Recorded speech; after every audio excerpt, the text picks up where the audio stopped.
Hi friends, welcome back to the SPK English Academy. In today's class, I'm going to discuss T.S. Eliot and his career. T.S. Eliot is probably the best known English poet of the 20th century. His work as a critic is equally significant. How poet is equal as a poet of the 20th century in English literature. In the same way, he has the same equivalent importance in English as a critic also. He was born in St. Louis, Missouri. His parents belonged to in New England from a sect of society which has been called WASPs.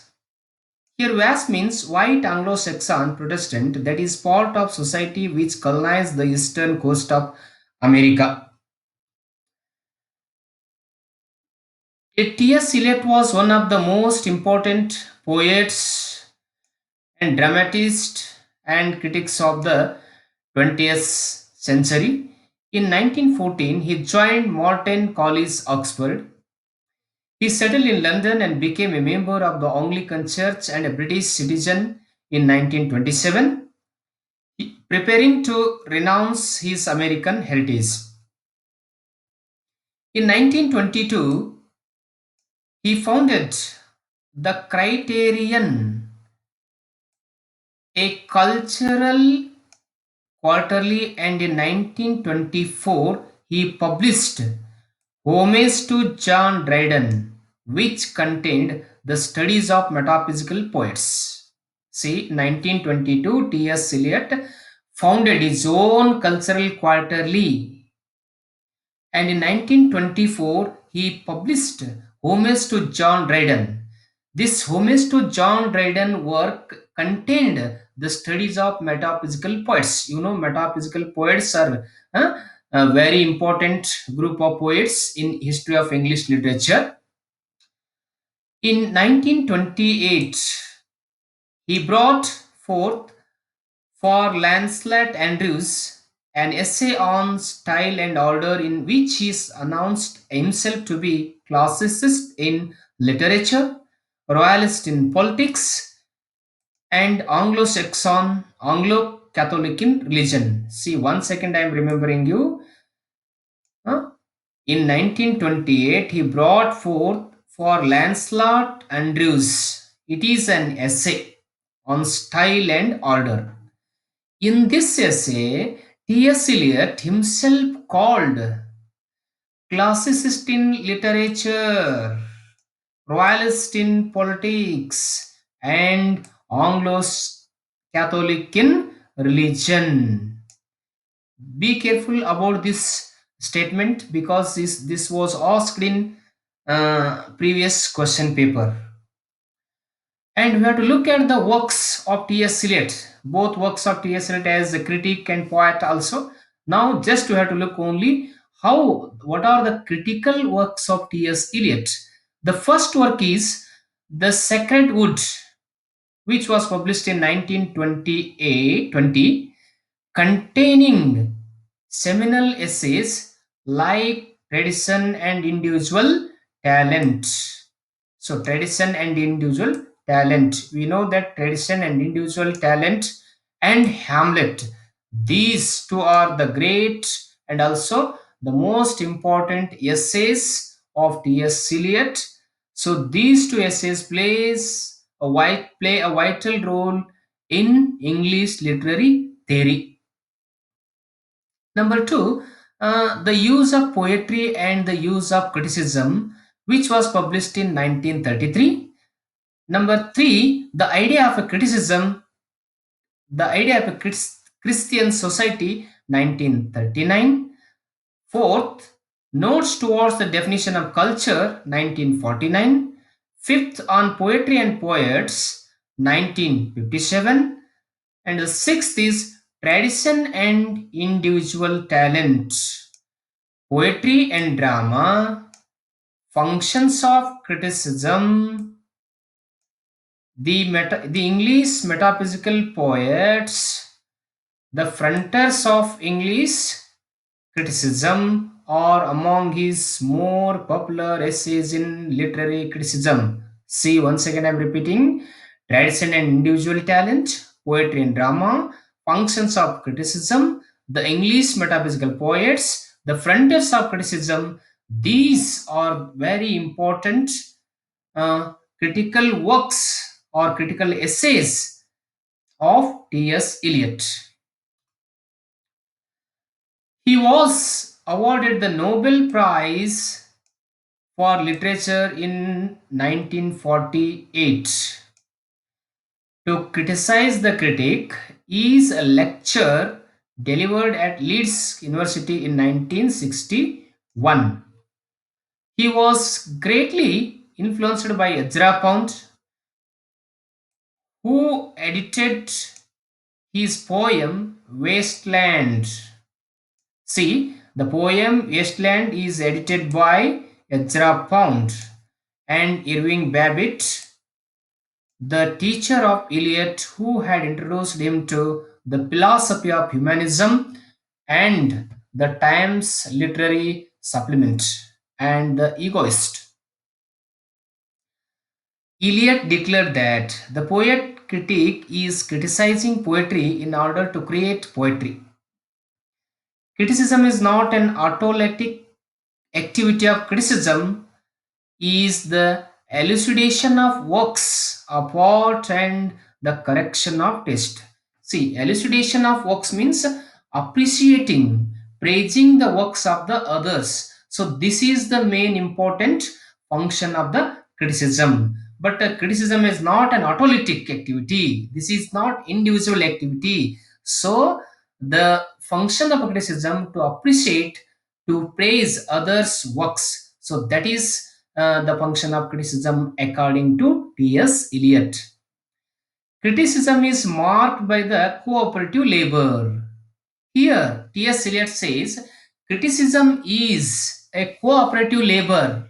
So we have to praise or appreciate the others' works, and others will appreciate our work. So that's why this criticism is a cooperative labor or cooperative activity, according to T.S. Eliot.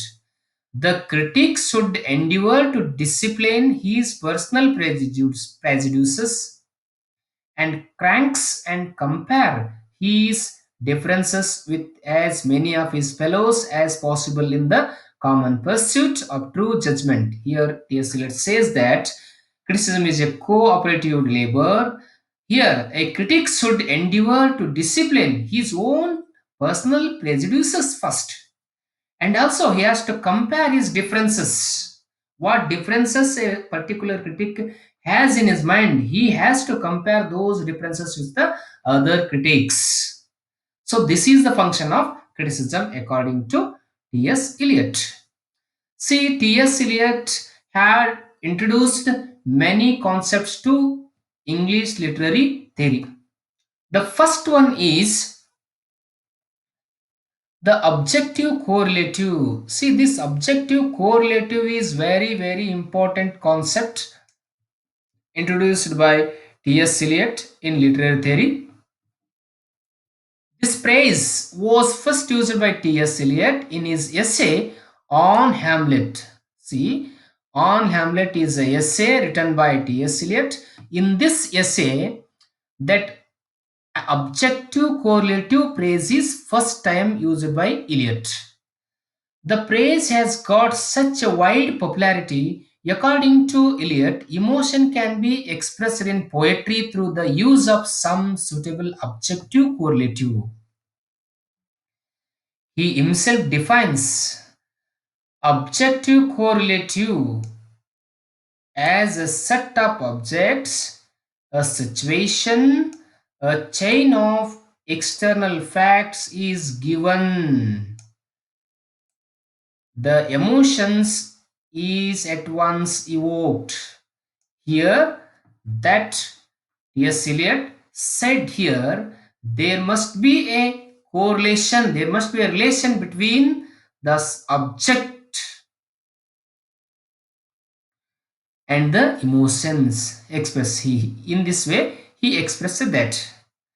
For example, in Macbeth, the dramatist has to convey the mental agony of Lady Macbeth, and he does so in the sleepwalking scene, not through his direct description, but through an unconscious repetition her past actions.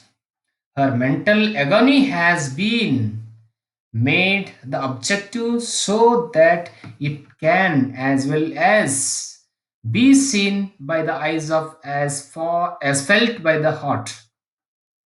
The external situation is adequate to convey the emotions, the agony of Lady Macbeth. So that's why he says object and situation, there must be a relation in the incidents. So the second praise or the second concept which is presented by T.S. Eliot to literary theory is dissociation of sensibility. See, dissociation of sensibility, unification of sensibility, these two are very important and also most useful concept, popular concept which were introduced by T.S. Eliot. See, another of the popular cliche of Eliot is the praise, dissociation of sensibility, and its opposite, unification of sensibility. Dissociation of sensibility means separating, and the unification of sensibility means joining. Here, the praise was first used by T.S. Eliot in his essay on the metaphysical poets.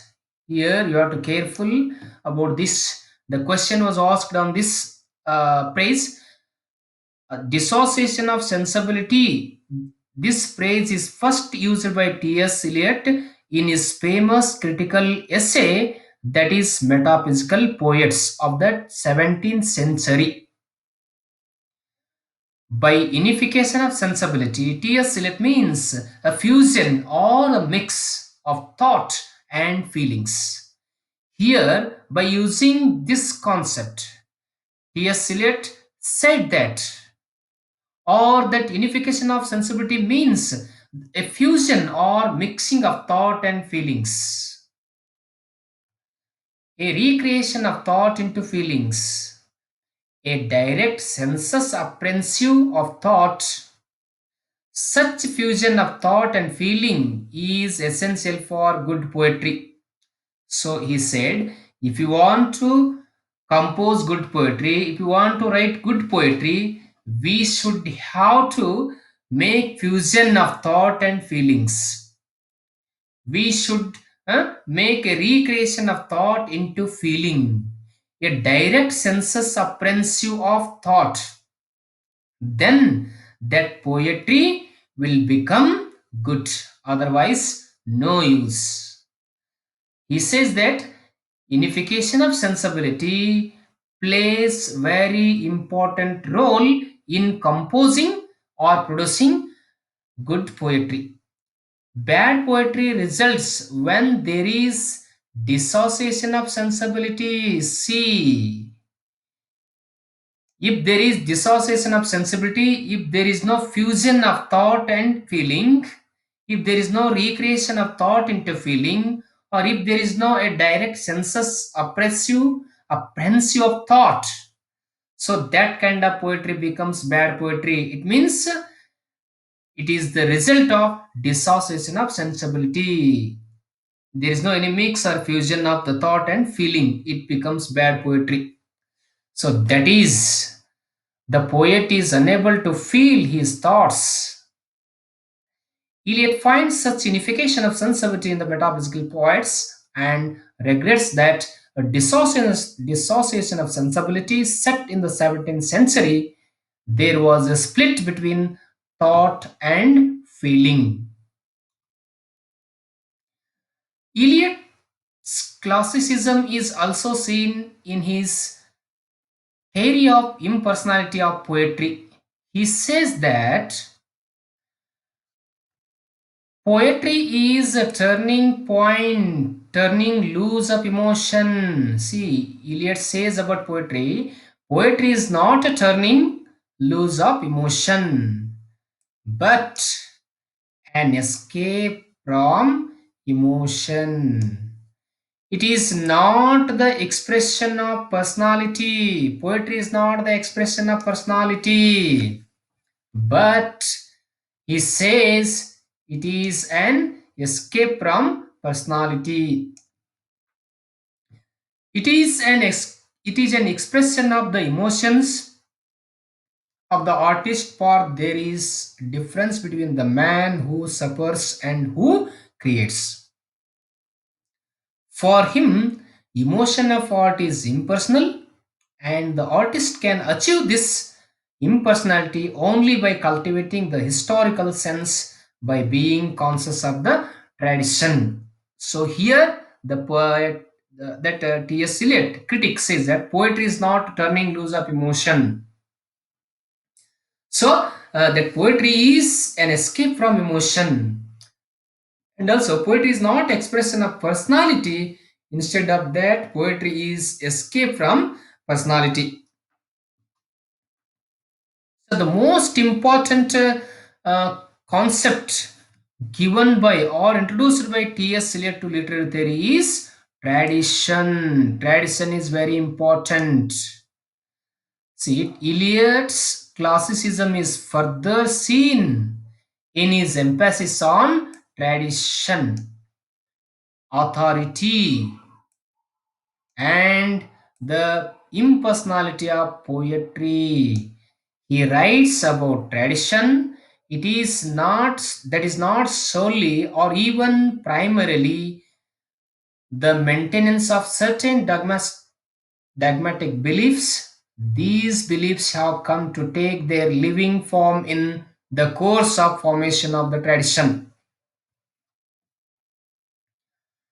It means that tradition involves all those habitual actions, habits, and customs, from the most significant religious rites to our conventional ways of greeting a stranger, which represent the blood kinship of the same people living in the same place. In his essay, Tradition and Individual Talent, T.S. Eliot regards whole of European literature from Homer down to his own day as forming a single literary tradition which a man of letters should painstakingly acquire. Here, in his great essay, Tradition and Individual Talent, the T.S. Eliot said that the whole European literature, where from Homer to his own present day, followed only the single literary tradition. There is no change in the tradition. They followed the same tradition. He said that this tradition is not dead one. According to T.S. Eliot, tradition is not dead. It continues and lives in the present. See how beautifully that T.S. Eliot says that tradition is not end, tradition is not dead one. There is no end to tradition. It continues from one generation to other, and also that tradition lives in the present also. When a really great work of art produced, if anybody will write great work, this tradition is modified to some extent, however little. It means tradition always with us. It is present in the present time. A great poem or great work of art can be possible only when the poet or the artist has a sense of his literary tradition. Here T.S. Eliot says that if you want to write or produce great poem or great work of art, that poet or the artist must have a sense of the literary tradition. then only that poet or artist can produce a great poem or great work of art. Otherwise, it's impossible. Great artist modifies the existing tradition and passes it to the future. See how beautifully says. A great artist modifies. He makes some changes and the existing tradition, which is existing the tradition to the present, by doing some modification to the present tradition, that artist passes that tradition to the next generation or to the future. So that's why it means, according to that T.S. Eliot, tradition is not end. There is no end to tradition. It transferences from one generation to other. In the present day, also the tradition is present. If a poet wants to produce great work of art or any great poem, that poet or artist must have the sense of tradition, literary tradition. Then only it is possible to produce great work of art. Dear friends, I think this video will help you to improve your knowledge and also help the preparation for the net and set. Like this video and also subscribe to my channel, and also share this video to your friends who are preparing for English literature nut and set. Thank you for watching this